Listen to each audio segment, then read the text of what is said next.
आज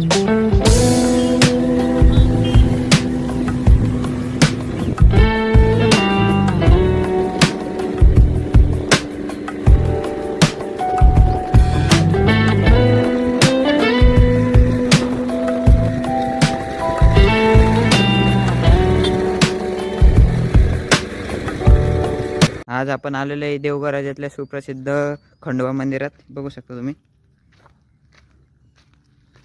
मंदिर डोंगरावर आहे. हे तुम्हाला दाखवतो.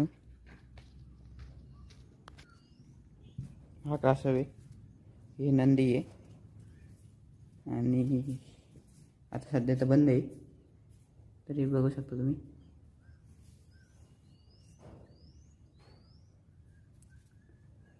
रे आणि हा चारी बाजूनी डोंगर आहे. असं म्हणे सगळं देवघर राजा दिसते.